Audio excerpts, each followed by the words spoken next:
Welcome. I'm Tom Bedell, not Tom Bodette, who I was actually supposed to be introducing today, but he and Rick Wise aren't appearing. My name doppelganger apparently left the light on for COVID to come in, so we just hope he's feeling okay. The question on the floor here today via author Angela Saini's The Patriarchs, The Origins of Inequality, is gender inequality natural to the human species? And it strikes me as curious or ironic that we're asking the question in a building where a prayer beginning with "Our Father" has been uttered countless times.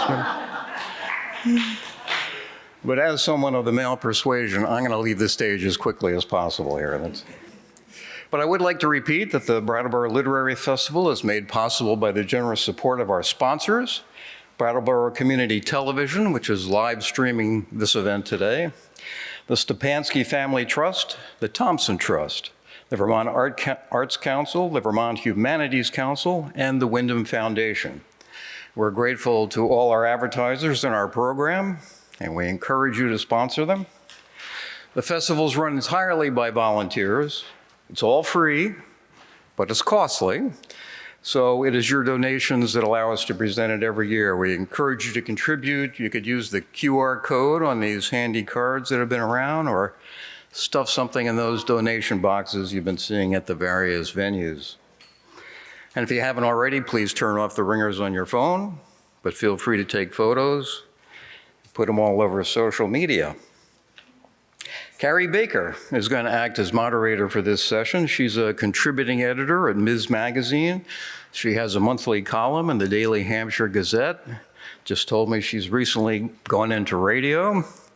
She's the author of 3 books in her own right on the subjects of women's rights laws and policy, sexual harassment, sex trafficking, reproductive rights and justice. And she's a professor in the program for the study of women and gender at Smith College, where my mother went for 2 years, until she transferred to Skidmore to be nearer to my father. Angela Saini comes to us via India, via London, via her current home in New York, and yesterday via Boston, where she leads classes in science writing at MIT. As well she should. She's an award-winning journalist and broadcaster, a writer of now 4 books, including Inferior, How Science Got Women Wrong, and Superior, The Return of Race Science. Her academic honors are frankly too daunting to mention, though I will mention she's the founder and chair of the Royal Institution's Challenging Pseudoscience Group, which takes on issues of bias and misinformation. In 2018, she was voted one of the most respected journalists in England, and in 2020, the British magazine Prospect called her one of the world's top 50 thinkers. And I think I'll leave it at that. Please welcome Carrie and Angela.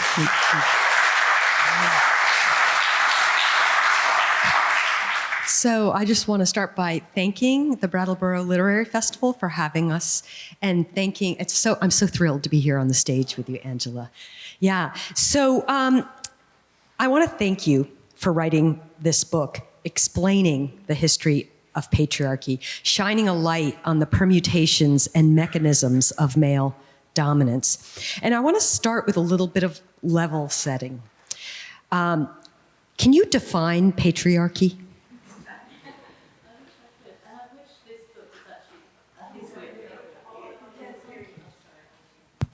There you go. I teach at MIT, but I don't even know how. Is that working now? That's good? Okay, wonderful. Yeah, I wish it was a history of the patriarchy. It's really a history of the origins of the patriarchy. So how did in fact, if you look at the whole of human history, is a very warped, weird way of organizing ourselves. We as humans, whatever else we are, and I've always hesitated to talk about human nature, we hate to be treated unfairly. And you can see that so clearly, even in very young children, that, if you have 2 toddlers and you give one the sweets and you don't give the other one the sweets, immediately, they will feel this very deep sense of grievance and not just for the one who is given the sweets, but even the one who has the sweets will feel bad for the one that doesn't. So that deep sense of unfairness, which I think really is a part of human nature, in some way suggests that any kind of inequality in society has to go against the grain to some degree. It must do, because we won't stand for it. We will always push against it. So how is it that we have created societies in which, for instance, if we are to look at some of the most patriarchal societies in the world, for a long time, including in the US, treated wives as the property of their husbands, did not allow women to keep their own earnings if they were working. In some cases, for instance, in France, into the 1960s and 70s, a man could legally stop his wife from working because her labor was seen to belong to him. In England, until well into the 19th century, a woman's children weren't even her own. If she left her husband, those children automatically belonged to him. She had no rights to them. So how did we manage to build societies like this that denied women the vote, denied women the right to earn, denied women even their own identities? And that, I think, is one of the weirdly overlooked questions sometimes in feminism, that we are very good at cataloguing the terrible things that have been done to women, the horrible abuses under which women around the world still live, but we very rarely ask why. How did it originally get to this? And that's what I wanted to do with this book, is just go right back to the beginning. And when I say the beginning, I mean right back to the very, very beginning, the earliest, very earliest societies that we have evidence from. And when you do that, just to come back to your question, then this word patriarchy starts to look a lot less clear than it did before. It doesn't feel so monolithic and scary. It really feels like a grift, something that people have had to institute and work out for a very long time, and something that we're still doing. So at least in this book, I explained that when I look around, I don't see one overarching patriarchy. I see many, many different patriarchies, and they all depend on the time and the place that they're in, the cultures, and also they are still being reinvented and recreated right now. Yeah, thank you. Thank you. So in your book, you do a lot of myth busting about patriarchy. You challenge the ideas that patriarchy is inevitable, that it's biological, that it's universal, that it's stable, singular, or normal. You describe patriarchy as plural, that there are actually multiple forms of patriarchy. A few years ago, Cynthia Enloe, who is an international relations scholar, published a book called The Big Push, Exposing and Challenging the Persistence of Patriarchy. And she argued in there that patriarchy is actually adaptable and flexible and constantly evolving to maintain power. She also argues that patriarchy is not natural or inevitable, but it's an intentional social process taking thought, actions, and alliance making to sustain. Is that what you found in your studies of the origins of patriarchy? Absolutely. And I think very often, and I didn't think this was still the case in the 21st century, but when I speak to people, one of the common myths that we have is that patriarchy exists because men are on average a little bit stronger and bigger than women. You know, that is such a widespread view that because of this physical advantage that men have on average, that must explain the roots of all of this. It must have always been this way, to some degree. And that's not how power works. So even if we look, for instance, at our closest primate relatives, and scientists often do this. How do we understand our evolutionary origins? It's very difficult to go back and trace that, but we can look at other species that are very similar to us. And the two closest species to us genetically are chimpanzees and bonobos. Chimpanzees are male-dominated. They are, the males can be very vicious and violent towards other males in the hierarchy and towards other females. And for a long time, they were the prototypical model for how we must have been in the beginning, that humans were something like chimpanzees a very long time ago before we were humans. And then in recent decades, it became very clear that the other species, just as close to us genetically, and some primatologists now argue possibly even closer, bonobos, who were assumed to also be male-dominated, actually have turned out to be matriarchal, that this is a very clearly female-dominated species. And in fact, when I was writing one of my previous books, Inferior, I went to San Diego Zoo with a bonobo researcher, a leading bonobo researcher, and just when I'd got there, a male had been injured in that enclosure by an older female, and in fact so badly injured that he seemed to be cowering in the corner, almost hiding, scared that it might happen again. And the reason for this is that in the wild, and even in captivity, bonobo males usually get protection, access to food, and access to females through their mothers. And this male happened to have been nursery reared and then placed in this enclosure, and he didn't have any of that. So he was immediately a kind of automatic victim of the eldest female who was at the top of the hierarchy in this community. Now, even among bonobos, the males are on average slightly bigger than the females, slightly stronger. The reason that bonobo females have the power and authority that they do is because they form such strong alliances with other females, these networks, even with females they aren't related to, which is quite unusual in the animal kingdom. And in fact, arguably, humans, we are quite unique in being a species that forms such strong alliances and networks very broadly outside our own family groups. So the key to power, as I try to explain here, is not just strength. And if it were, then surely our leader, we don't elect weightlifters and athletes. If you look around the world's leaders tend to be older and sometimes quite frail men. It's not the strongest people. The source of their power is not their physical strength.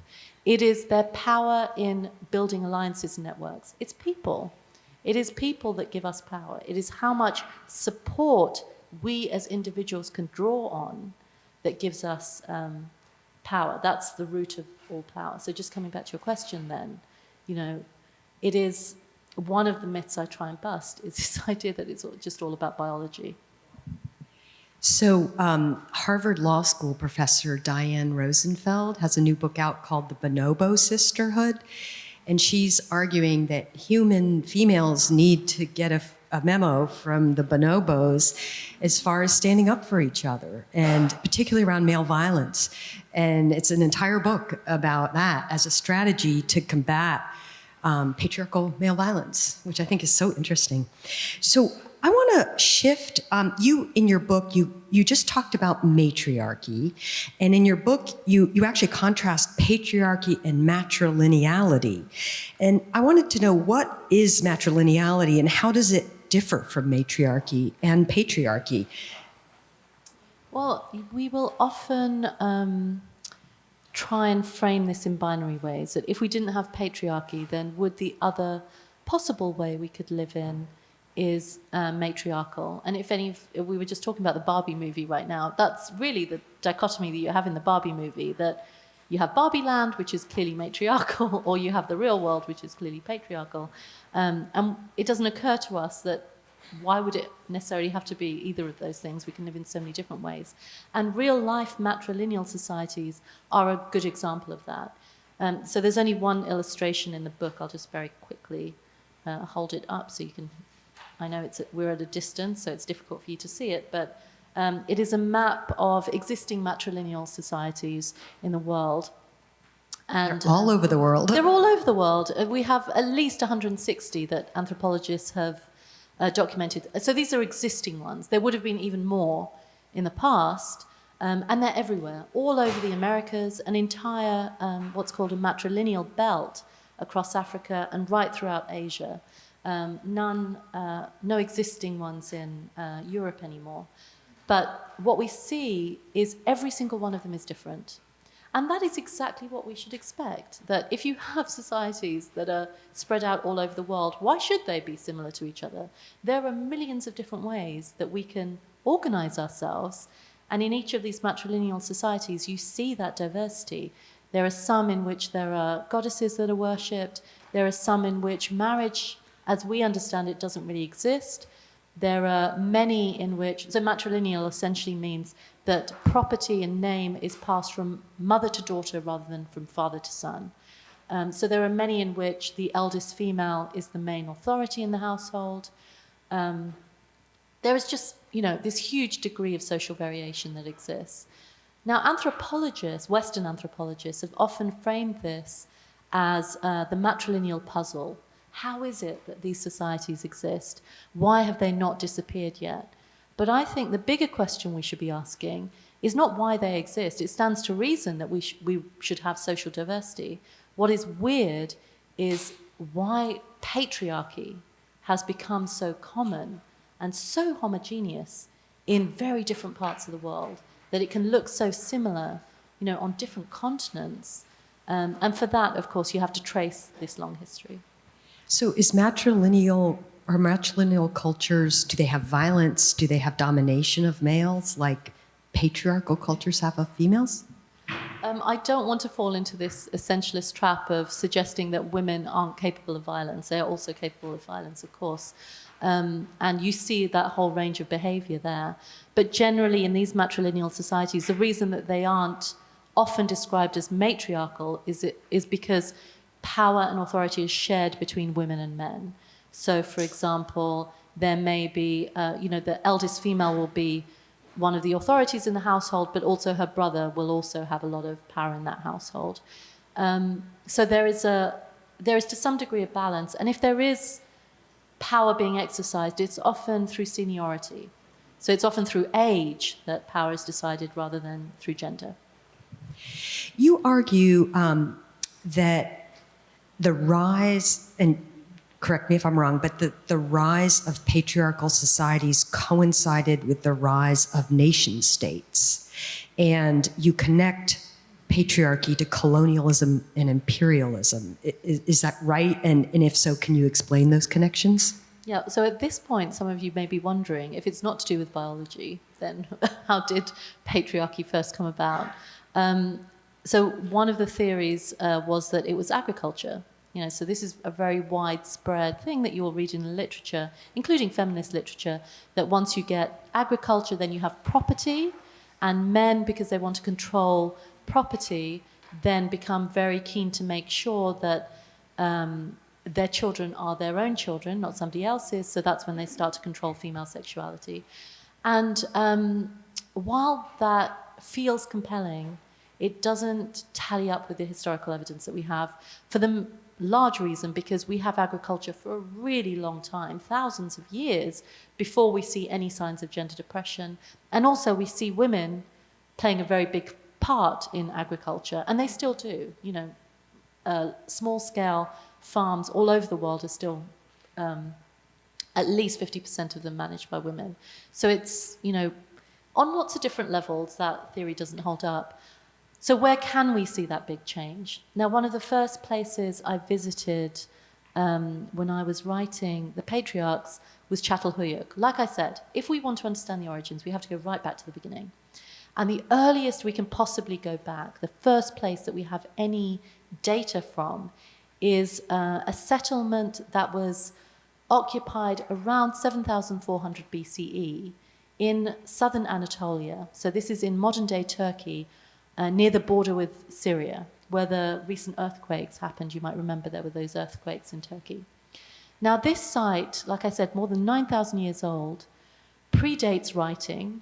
It predates the very first pyramids in Egypt by thousands of years. It predates Stonehenge by thousands of years.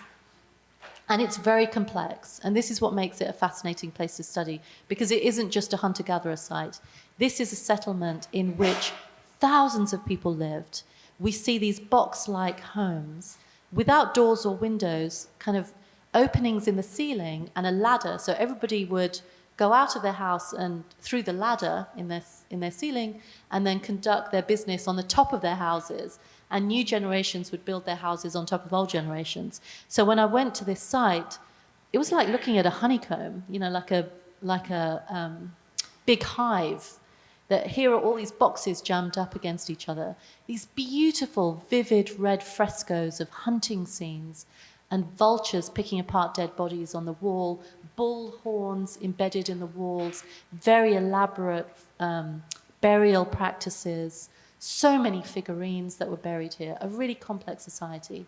And yet, every single measure we have using archaeological data of gender inequality, and there is a lot that we can gauge using human remains, tells us that men and women here in Çatalhöyük lived pretty much the same lives. They ate the same kind of food, they did the same kind of work, they spent around the same amount of time indoors and outdoors. Even the difference in height between them was minimal, which is important to remember because we often assume sex difference to be a kind of hard and fast thing. But there are huge variations in sex differences in height in different countries, even now. But depending on how we treat people, how we live, that can also affect biological differences as we perceive them. So every single measure tells us that there was no gendered hierarchy in Çatalhöyük. At least this is what the lead archaeologist at the site told me. And women weren't invisible because we have so many female figurines from that era and from that entire region, the Fertile Crescent. In fact, we have more female figurines than we do male figurines. If you go to the museums in Ankara and Anatolia, it's just all these rows and rows of different female figures of different shapes and sizes in different poses. The most famous from Çatalhöyük is the seated woman of Çatalhöyük, which I urge you, when you get home, please look up on your phone and just have a look at this picture. I saw her in person, and it is breathtaking, this figurine. She's about as tall as my hand. But this depicts what looks to be an older woman sitting bolt upright, so her back is completely straight. She has these deep indentations in her skin all over, and these beautiful rolls of fat spilling out all around her. And like I said, completely bolt upright, looking straight ahead, and underneath her resting hands are what look to be two big cats, one on each side of her, looking straight ahead. We think they may have been leopards. She looks so authoritative. So when this was excavated in the 1960s, she was described immediately as a goddess, that here is some, she must be. What else could this be? Now, more recently, archaeologists think she may have been a real person, possibly a matriarch in her community, because she looked so naturalistic. We don't know. I mean, all of this is speculation. But what we can say then is in that region, 9,000 years ago, there are no signs of a gendered division between how men and women live or a gender division of power. And we know, of course, that today there really is. Turkey is a very patriarchal place today. So when did things change? Now, in the evidence, as far as we can tell in that region, the turning point did not come with agriculture. It came with the emergence of the first big states. So if you imagine in that region, the Fertile Crescent region, when ancient Mesopotamia, ancient Assyria, these early big civilizations are first emerging, what matters to the people at the peak of those societies the most? So this is men and women, the social elites who are trying to create these big states. The most important thing to them is population. How do we get people to stay here and live here and produce a surplus for us and defend us if we need to be defended?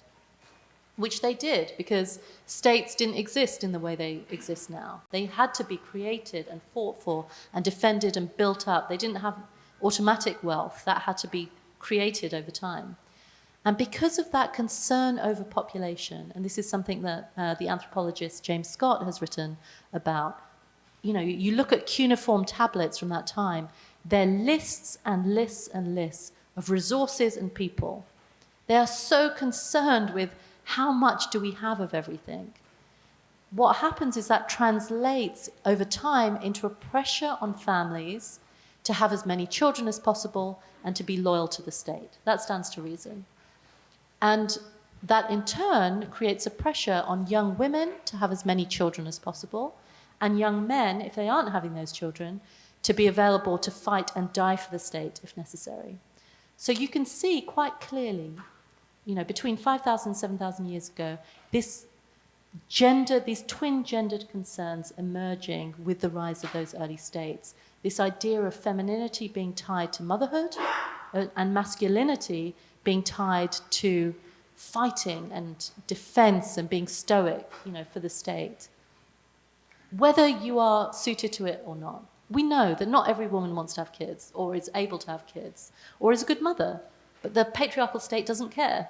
The patriarchal state just wants you to have as many kids as possible. And the same with defense. Not every man is suited to go and fight or wants to go and fight. But again, the patriarchal state doesn't care. So that is where we see, the very earliest shoots of how the state starts to control what happens in the family. We often assume that patriarchy begins in the family. The evidence actually suggests it went the other way, that it started with the state imposing its ideals on the family. So I think a lot of people sort of understand the harms of patriarchy for women, but I want to ask you about how does it harm men and boys? Well, in the ways I just said, it applies these gendered, very strict, narrow gendered norms, not just on women and what they can and can't do, but also on men, on how they should be, how they should be expected to behave. And we can see that even in modern day states. That concern around birth rates is a universal one. As soon as birth rates start to fall, governments get very nervous, because this is the linchpin of how states are organized. If you look at modern-day Russia, for instance, I think Russia is a perfect example because under Putin, it really has become the archetypal patriarchal state. Putin is the figurehead for misogynists all over the world now. They look to him. And what's interesting is following the Ukraine war, there has been a real crisis in population levels, in availability for the military of people willing to go and fight, partly because there isn't fully buy-in towards that war, but also because, for normal reasons, not everybody wants to be conscripted. So last year, the Russian government announced, and I just wrote a piece for the Financial Times about this recently, they announced that there would be, for any woman that gave birth to 10 children or more, a state honor called the Mother Heroine Medal. So if you have more than 10 kids, you are given this state honor. And if there is any more patriarchal act than that, I can't think of one. It very clearly shows that your duty to the state is fulfilled by the number of children that you have as a woman. And on the other side, just this year, the government announced, because of course there's all these young Russian men who don't want to be conscripted, who really don't want to fight in this war and are trying to flee the country, the government put out an advertising campaign that said that you should be a man. That was the phrase being used, be a man, by enlisting, that this is how you fulfill your duty to the state. This is how you fulfill your role as a man in society, by fighting and defending your country. So I think, there, and you see echoes of this all over the place, all over the world. And arguably, even in the concern about abortion rights in this country, has its roots. The fact that the state even cares about abortion, I think, has its roots in this concern about population. So if it harms women and men, who does it benefit? It benefits those at the top. And like all forms of oppression, whether we're talking about class or caste or race, the people who ultimately benefit are those at the top.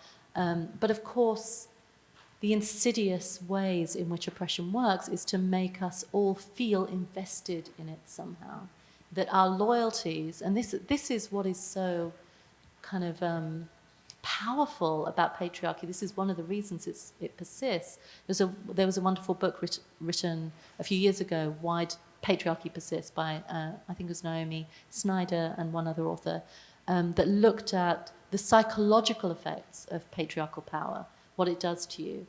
And if you look right back to the origins of it, the state telling you that your job, your role as a human being is to either have as many children as possible or to be available to fight.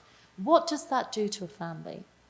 It creates rifts immediately because it puts pressure on parents to make sure that their daughters are being reared for motherhood. It puts pressure on mothers to tell their sons, you have to go out and fight now. And even if you die, you are doing that job for the state. What a rupture an emotional rupture that immediately creates within the family.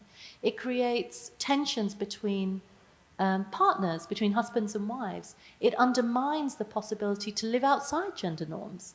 That if you don't follow these rules around marriage and heterosexuality, that if you in any way transgress, you are already breaking the rules. And not only will the state be disappointed, but your own family will be disappointed because you're not fulfilling that duty. So the message I have at the end of the book is not that we fix this problem through division, but it's the division that we need to reconcile, that we need to learn not to express our love and loyalty through, loyalty to the state, but through loyalty to each other as human beings. Learn to love each other again as parents and children, as husbands and wives, as partners for each other, to allow our children to be themselves without that pressure. That is the most difficult thing about pushing back against patriarchal power. Thank you. Thank you. So a few years back, I wrote an article for Ms. Magazine called The Racist Roots of Rape Culture, in which I delved into the deep interconnections between white supremacy and patriarchy. I want to ask you, how is patriarchy related to white supremacy in the US and elsewhere? Well, as you mentioned earlier, a lot of my book is looking at the ways in which once patriarchal ideas are created, how are they propagated, how do they spread, how do these systems look so similar in different parts of the world. And one of the vectors for that, of course, is empire and colonialism, and not just European empires, but predating that, Mongol empires, Greeks, Romans, all of that in different ways in different parts of the world are exporting their ideas about male domination, how that looks, translating that into religious ideals, into cultural ideals, which then get adapted to local context. Now, just to take one example, in the US, so like I said earlier, there are a number of matrilineal societies in North America, and one of the most famous, of course, is the Haudenosaunee, indigenous societies, once known as the Iroquois, or sometimes known as the Iroquois. I moved to New York around 2 years ago, and I was still writing this book then, and it gave me the opportunity then to do some research upstate. So if you go drive a few hours upstate of New York City, you hit Seneca Falls. And Seneca Falls, you will know, is very famous for, in 1848, being the site of the country's first women's rights convention. And it's a testament to that. The town is kind of festooned with, pictures of Elizabeth Cady Stanton and Lucretia Mott and all these very big figures of American women's rights activism. This is the birthplace of women's rights, we are told, at least in the United States. What isn't fully explained, or at least wasn't until relatively recently, there are some very hastily, they've started to change his story a little bit in the town, is that in 1590, so this is many years before the United States was even founded, Haudenosaunee women met in that same place to demand peace among their nations. And the reason they were able to do that is because they already had a lot of power within their societies. Agriculture was managed by women. They were matrilineal, so inheritance was recognized through mothers rather than fathers. In fact, fathers were, in that sense, fairly peripheral to the family structure. Everything was done through mothers, and still is. Haudenosaunee society is still matrilineal. Clan mothers ran government at the local level and still do. So, clan mothers predate the founding fathers. And that story isn't told fully when you go to Seneca Falls. The reason it matters to the story of American or the women's rights in the United States is because this didn't go unnoticed in the middle of the 19th century. Women's rights activists in Seneca Falls knew that these women had these rights, that they were living in these very egalitarian societies. And in fact, even the American government has recognized that democracy in this country took inspiration from the Iroquois. That's, when Obama came into power, that was set into, that declaration was made. But they didn't know how to, at that time in the 19th century, how to make sense of it. Because women's rights activists, American women's rights activists, were campaigning on the premise that here in the United States, they were creating the most modern and equal society on the planet. So how could they reconcile that with the fact that there was already a far more egalitarian society that had been egalitarian for a very long time already living among them? And the tragic way they did this was to say that the Haudenosaunee were primitive, that the way they lived was the way all humans had lived once, that we were all matriarchal once, and that sooner or later, when you get civilization, then men wised up and they took control of the family. And that's why modern civilized societies, in their imagination, were now patriarchal. And the devastating consequence of that was that they tried to civilize them into patriarchy. They took these young indigenous children into these boarding schools. They taught the girls how to be housewives, which they weren't before. And they taught the boys how to do agricultural work. They wouldn't trade with the women anymore. They forced women in some indigenous societies to name their children after the fathers rather than the mothers. And you can see in the literature how much they fought back against this. You can see indigenous men and women all fighting back against what they were terming this horrible system that essentially put a value on the life of women that wasn't much more than a few acres of land. That they were treating women as property and expecting them to do that when it was so antithetical to the way that they had always lived. But of course, you know, the force of the United States, the power, and not just, you know, in physical terms, but also culturally and politically in so many different ways, grinding down Christian missionaries telling children, you are backwards, you are uncivilized, this is not the way to live. If you want to live in a civilized way, you have to live in a nuclear family with, you know, a husband and a wife, and these are the terms of engagement. That had its effect. And, you know, the consequences of that are absolutely horrific, and you can see it in modern day literature too. There is still so much anger and upset and resentment over what has been done, and real efforts to reclaim some of those traditions. But that story is not just confined to New York. That story is repeated all over the world, including in India. So in India, there were also matrilineal societies that were denigrated, told they were backwards by British colonialists, and then changed the way they lived within a couple of generations. That is how social change works. It doesn't always happen like a thunderbolt. It happens bit by bit. It grinds people down. It changes how they think about themselves.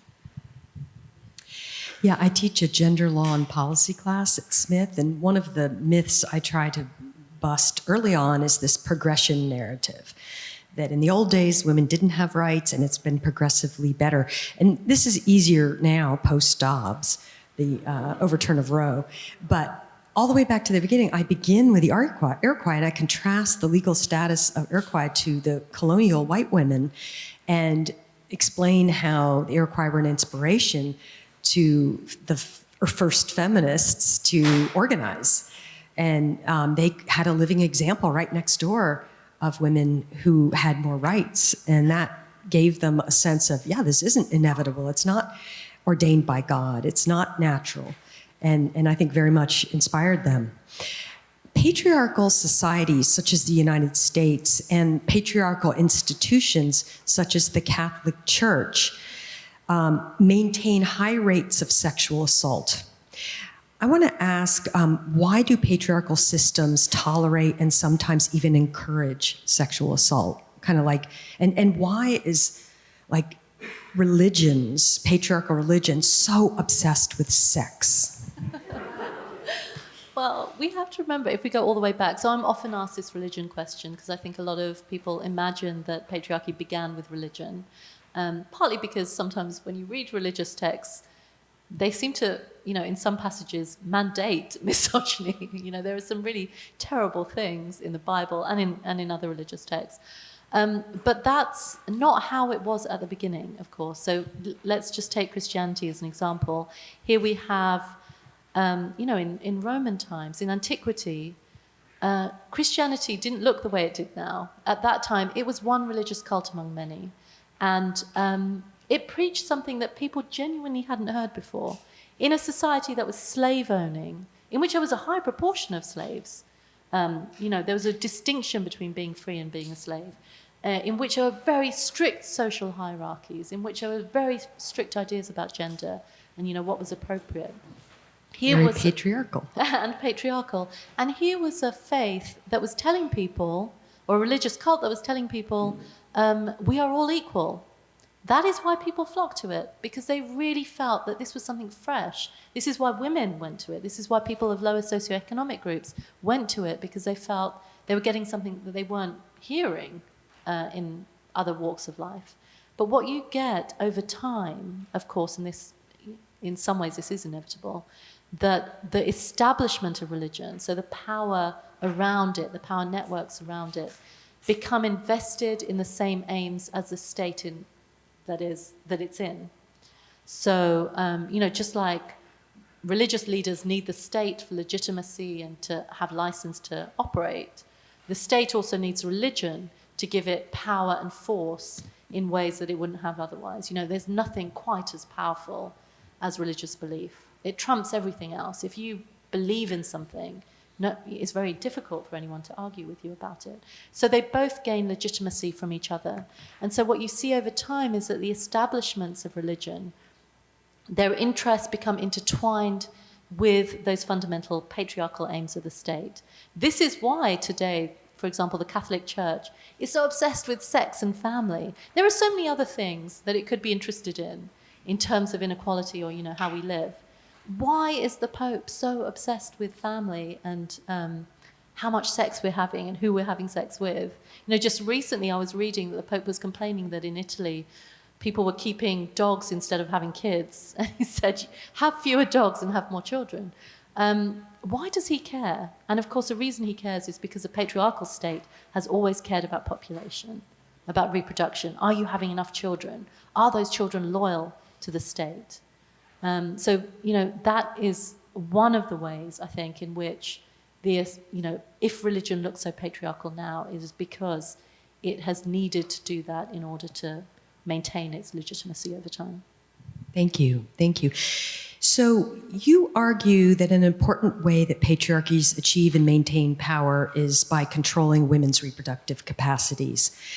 The U.S. has a long history of trying to control women's reproduction in the service of white supremacy by pressuring white women to have more babies and attempting to limit reproduction of women of color through things like forced sterilization. For example, in the 19th century, Congress and state legislatures banned contraception and abortion, in part because there were high levels of immigrants at the time from Southern Europe and Ireland and other places who had really high birth rates, whereas the white native Protestants had really low birth rates. And they were concerned about that it would threaten their own political power. Today, fears about the Great Replacement are fueling abortion bans across the South and the Midwest in the United States. And this idea that white people will be replaced by people of color is, I think, fueling the MAGA Republicans.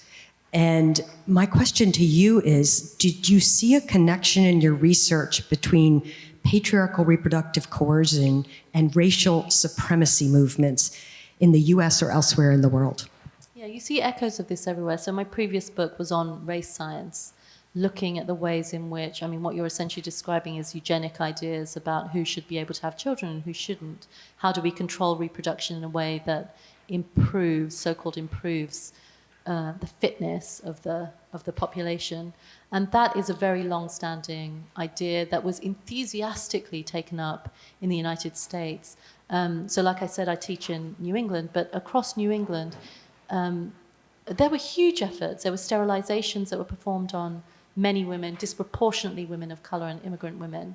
But there was also an ideological commitment to eugenics that sometimes I think we overlook because we associate eugenics now very firmly with the Nazis in Germany. But Hitler very much took inspiration from what was happening in the United States at that time. As uncomfortable as it is for us to confront that, that is very clear in his own writing.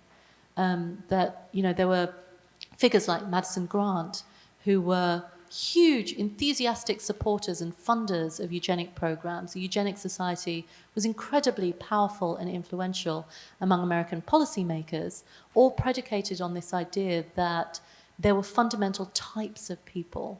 There were some people who would produce a better class of citizen and other people who wouldn't, and that we had to encourage a certain type of citizen. And that underpinned things like the anti-immigration bills against people from China or, you know, from the Far East. So much of, you know, sterilization policies, like I said, but I think still lives on, even in the modern day, around the kind of immigrants that are sometimes still framed by lawmakers as the kind of immigrants we want and the kind of immigrants we don't want. You know, when Trump talked about shithole countries, you know, I'm sorry to use bad language, but, you know, people from countries who just by dint of being from those places are not going to be good citizens somehow. And then other countries like Nordic countries are the good ones that we really, you know, will make good citizens. That is a deeply eugenic idea. It implies that fundamentally there are certain people who will never be able to be the kind of Americans that America wants. And that does play out. These systems all overlap with each other. You know, patriarchy, and I often say, you know, gender depression is not something that you fix and then you work on all the other problems. This all overlaps, it borrows from each other. Marriage, you know, the way that modern states have organized marriage and gender equality borrowed very heavily from systems of slavery and captive taking and the way that people, you know, how we learned to dehumanize each other through those systems already, the way we treated outsiders already, foreigners and, you know, new people in societies. So all of this is interconnected. We have to solve it all at once, or we're not really solving it at all. And that means looking not just at gender, but at race, at class, at caste, at everything. Well, that gets to my next question, which in her book, Feminism for Everybody, Bell Hooks famously talks about white supremacist capitalist patriarchy. It's a mouthful, and discusses the intersections among patriarchy, white supremacy, and capitalism. And you talk about money and you talk about power, and you mentioned earlier that who patriarchy really benefits is this elite plutocratic class of sort of, you know, like in Russia, the oligarchs, here in the United States, the 1%. How do these systems relate? What's the relation of patriarchy to capitalism? And are like less capitalist systems less patriarchal, like socialist systems? Well, that was the dream of the socialist revolutionaries in Russia. And again, just coming back to abortion, we don't ever mention this, but the very first modern state to legalize abortion was the Soviet Union. That was in 1920. And the reason they did that was because Lenin very much in those early years, as much, you know, and I'm not in any way, just, you know, safeguard here, I'm not in any way whitewashing communism or the brutalities of the Soviet Union, especially under Stalin. But in those early years, the Russian Revolution was committed to, you know, resolving or eliminating class inequality with an understanding too that that would bring about women's liberation. So very quickly, they not only legalized abortion in the name of women's liberation, but also opened up educational opportunities to everyone, irrespective of their background, including women, which is why to this day, and this is a big thing for me because I come from a science background and I'm a science writer, we often complain about the rates of women in science, engineering, and maths in the West. In Eastern and Central Europe and in Russia, you have very high rates of women in science and engineering because there have been many generations of women who went to technical colleges because of the Soviet Union. So that was one of the things. You know, everyone was expected to work, whether they wanted to or not. And everyone felt poor as a result because there was this huge leveling out immediately. And again, not everyone was happy with that. Not everyone wanted to live in that kind of society. But there was, this was all linked to capitalism. There was this idea that we solve class and we solve everything by evening all this out. And that created real panic in the United States. So we have this wonderful source of information known as the Harvard Project today, which is transcriptions of interviews that were done with people fleeing the Soviet Union in Russia to the United States. Harvard researchers in the 1950s interviewed these people and asked them what their lives were like, because there was so little information about what life was like on the other side of the Iron Curtain. And again in these transcripts, these are people leaving, so they're not happy, clearly. Yet, again and again, they say, yes, women had equality. Yes, women could divorce quite easily. Yeah, women were smoking in the streets with men. I was a woman economist. I was a woman pharmacist. It was absolutely fine. There were women professors. We didn't think that was very strange. Whatever else they were unhappy with or disappointed with, they really did have a measure of gender equality that women in the United States in the 1950s really didn't have. But what's interesting here is not those end of the transcripts, it's the questions that the Harvard researchers are asking. They are so prurient and so fascinated, and underneath it, you can sense this anxiety that, wait a second, what if American women might prefer this? What if they might want socialism instead of what we're offering them, which is domesticity, essentially, in the 1950s? That was a big thing. You might remember the kitchen debates between Nixon and Khrushchev, in which Nixon is proudly showing off this front-loading washing machine, state-of-the-art, and Khrushchev says, and telling Khrushchev, look what we give our housewives in America, and Khrushchev telling Nixon, well, in our country, we don't treat women as slaves who have to work in their home. And there is that real tension that plays out in the 1950s between these heads of these countries, all men, I have to say, because even in the Soviet Union, the people in charge were still men right until the end, but both trying to figure out, what do women want? What kind of life do they really want to live? And never quite resolving that. But we have borrowed a lot from those socialist states, even after the collapse of the Soviet Union, the fact that in most of Europe now we have some form of soft socialism, universal healthcare in many countries, education, until very recently, free higher education when I went to university. Many aspects, a very solid welfare net, safety net. And sometimes I do wonder if in the United States, part of the resistance to women's rights sometimes is rooted in that fear that if we give anything away to women's rights activists, we are conceding something to socialism, that we are losing that ideological debate that we once had with the Soviet Union.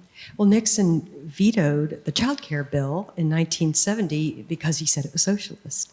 And Phyllis Schlafly, who of course lobbied against women's rights, was always arguing that she was very anti-communist and very anti-socialist. And even today, and the MAGA Republicans, anything that they disagree with, they call socialist, including any kind of women's rights.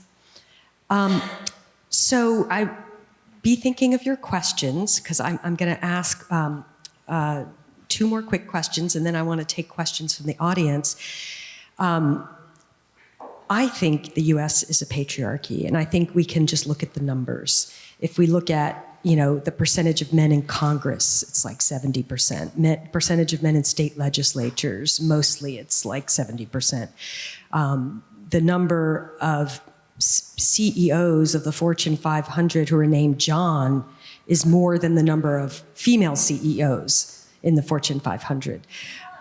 If you think about that elite class that benefits most from patriarchy, it is that narrow, often white group of men and their families to some degree, but under their thumb. And I think that I want to talk about the Equal Rights Amendment, because Ms. Magazine is owned by Feminist Majority, which is one of the organizations that's really pushing for the Equal Rights Amendment. In the last year of the Trump administration, the Equal Rights Amendment finally achieved full ratification, 38 states.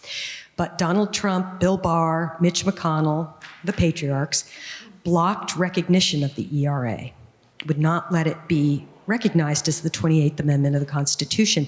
Most nations today have a sex equality guarantee in the national constitution. The US is really an outlier in the world. And is this important to have a sex equality guarantee in the Constitution? I do think legislative equality really does matter. And I don't think, part of what happens when you take the very long view of history, which of course I've done, I go back 9,000 years, is that you start to see actually how many gains we have really made in the last couple of hundred years. It's very easy right now to feel despondent, but when you think that it wasn't that long ago that a woman, once she got married, was essentially the property of her husband, and that really isn't the case now, how much progress we really have made because of legislative change. And it happens slowly. It happens through reform because, that carries people along. It takes a long time. And it's so painful to have to wait for that. But that is how lasting change happens, that once something is there, written down, and it's part of how a state works, that, like I said, this all comes from top down. This dictates how we behave towards each other, how we relate to each other. That has a huge impact on how people then imagine themselves. So to take an example of a state that is going in completely the other direction. So like I said, in India, in Kerala, which is a South Indian state, this used to be a matrilineal region of India. And it wasn't, sometimes we associate matrilineality with tribal societies, but this was a very wealthy royal family that was organized matrilineally, in which the women were always very well educated, so influential that even other societies borrowed those systems, which means that Kerala to this day has very high rates of female literacy, much higher than India as a whole, high rates of literacy and education. It's much easier to travel there as a woman and work there. But it was in 1976 that the Kerala legislature abolished matrilineal because of everything that had happened under the British, this gradual degrading of their beliefs and this conviction that matrilineal was backwards. Today, in the 21st century, Kerala is moving in the other direction because now equality is something to aspire to.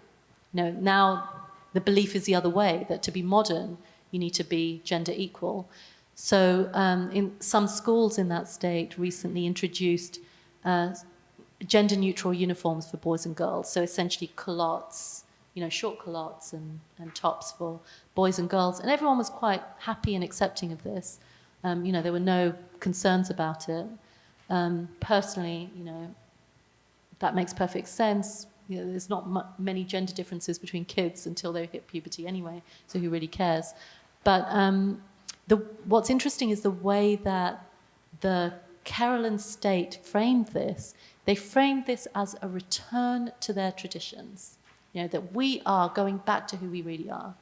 And what's interesting about that is it reminds us that traditions are something that we create and reimagine with every generation. They're not something that really actually ever existed at a point. They're something that we have to make and maintain, or reimagine or recreate and then pretend that they have always been our traditions.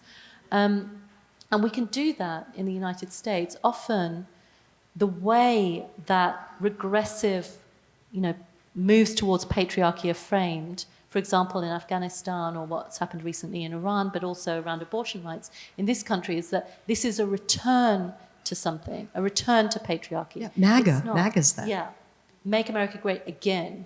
This is something we used to have and now we're going to have again. It's not. This is just recreating, reinventing patriarchal ideologies for the 21st century in nice new clothes and pretending it's something old or, something that it used to be. We, as humans, have never had one original way of living. We haven't. And we know that. You can look at history and know that that's the case.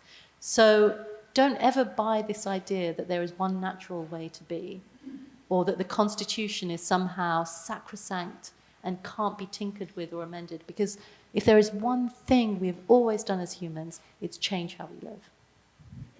Thank you. Thank you. So I'd have one more question, and then it's going to be you. So be thinking of your questions. So Cynthia Enloe, who I mentioned earlier, argues that, and I quote, patriarchy made transparent is patriarchy made vulnerable.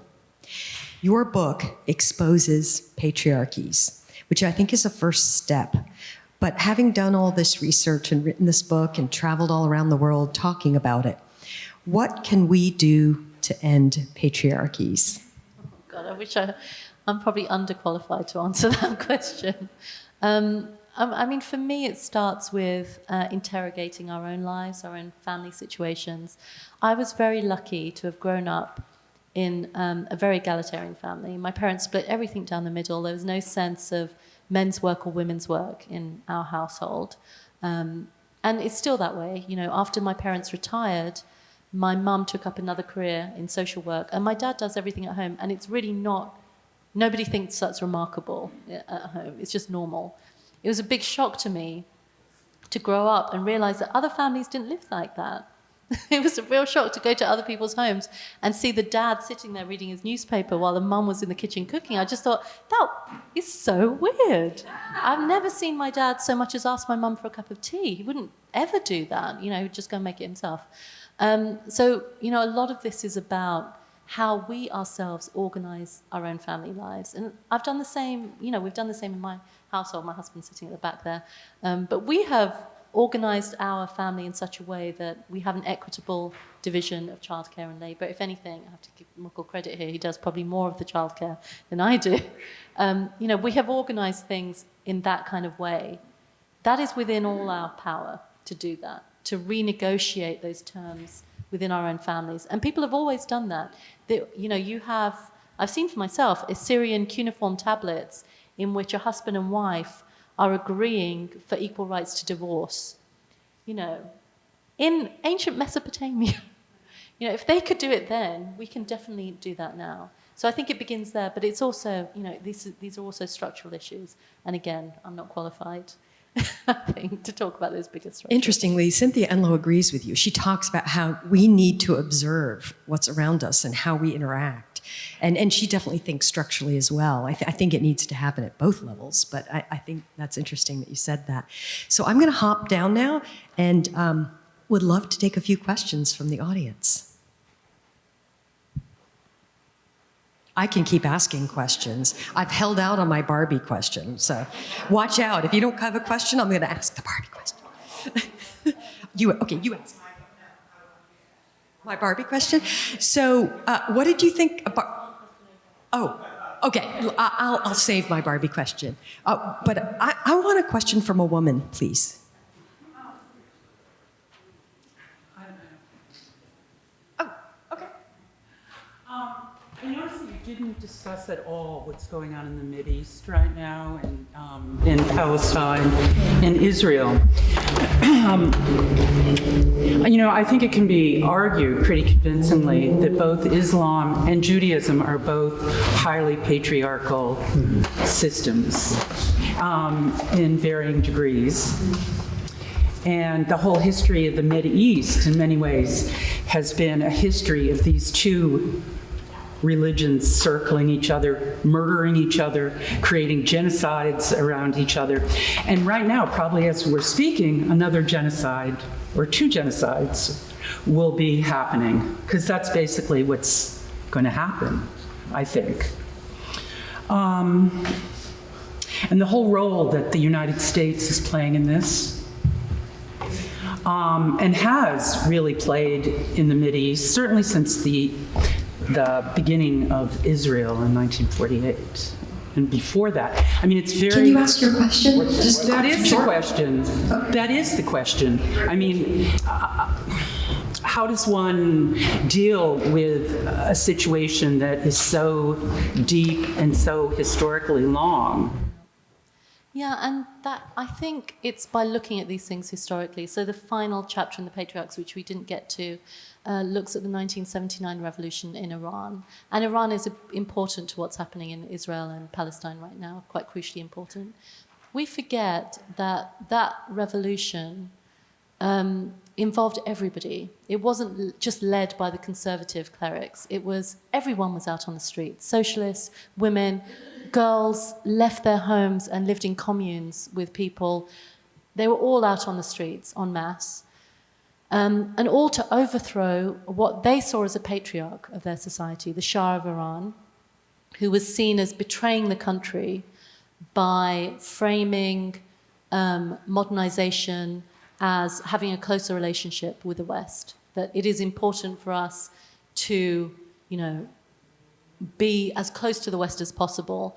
And his people, the Iranian people, saw this as selling out, essentially, that they were giving, he was giving away the country to foreign powers, that Iran wasn't authentically Iranian anymore, and, that he, as the monarch, was this overarching figure who, even if he gave women some rights, and he did introduce very late vote for women.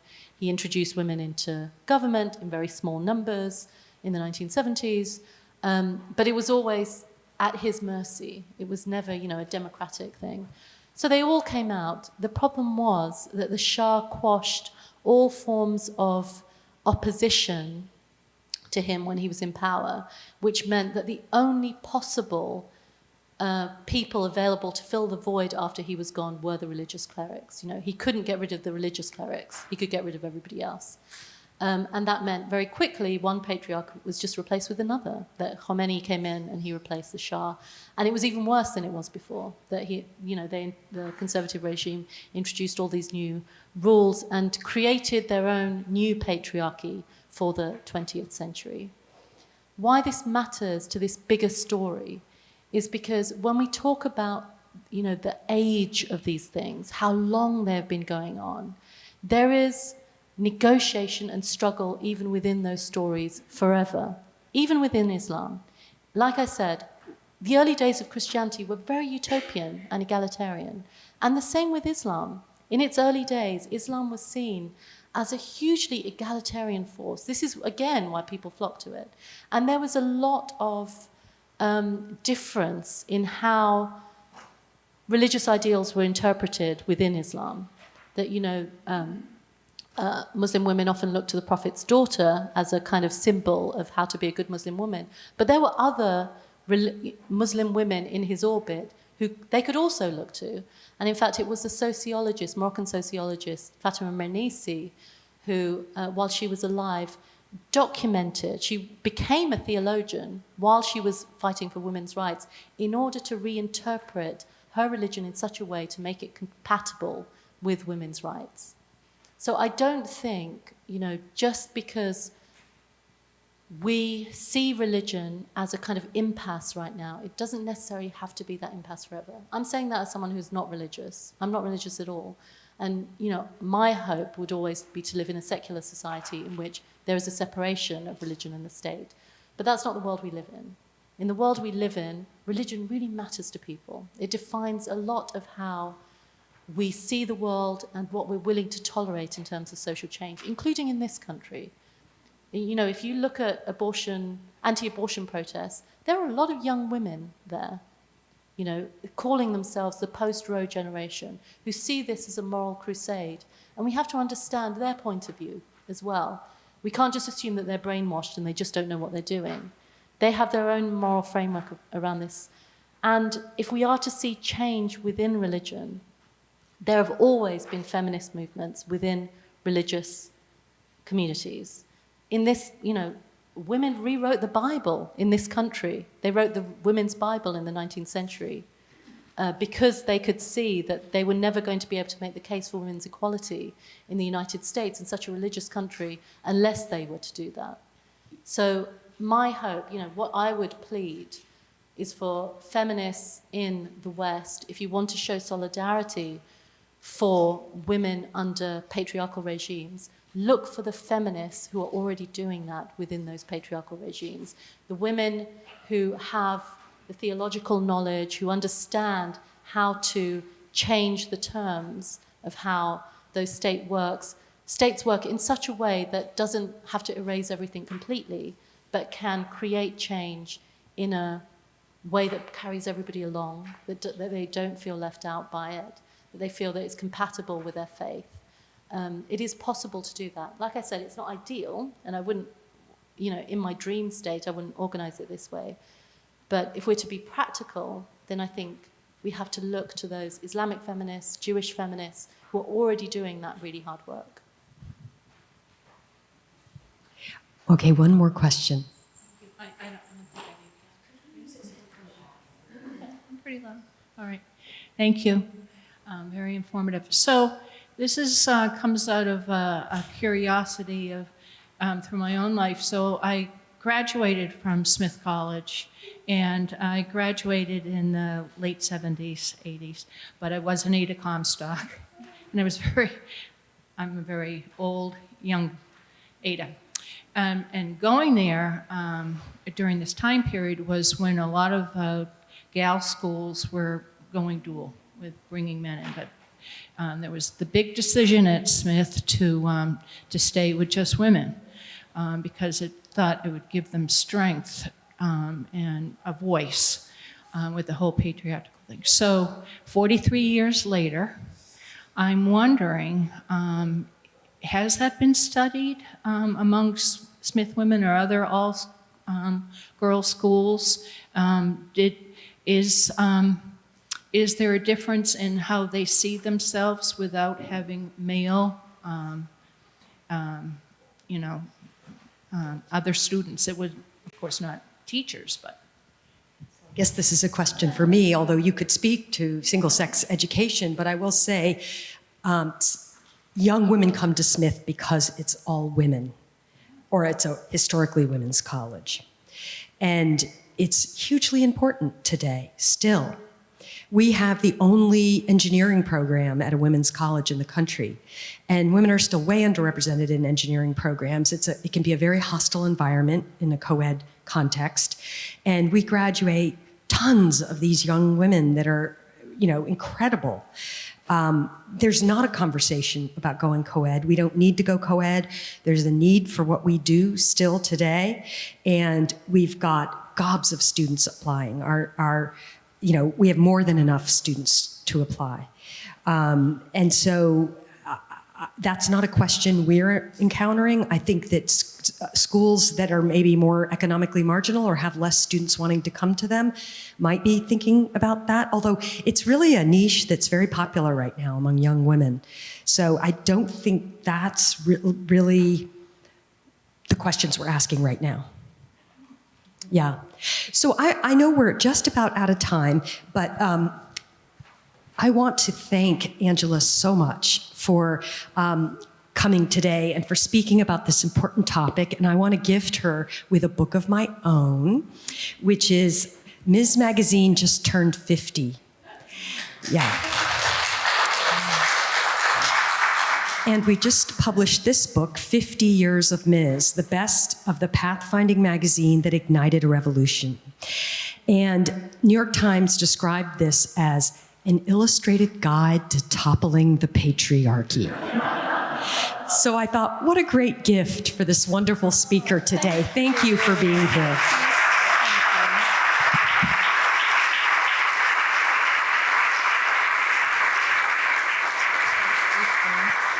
I mean, I've always been a devotee of Ms. Magazine, but when I moved to New York, I didn't realize that I live very close to Ms. Magazine Way. There's a street that's named after this magazine. Thank you. Thank you so much, everyone, for coming. It's been such a pleasure.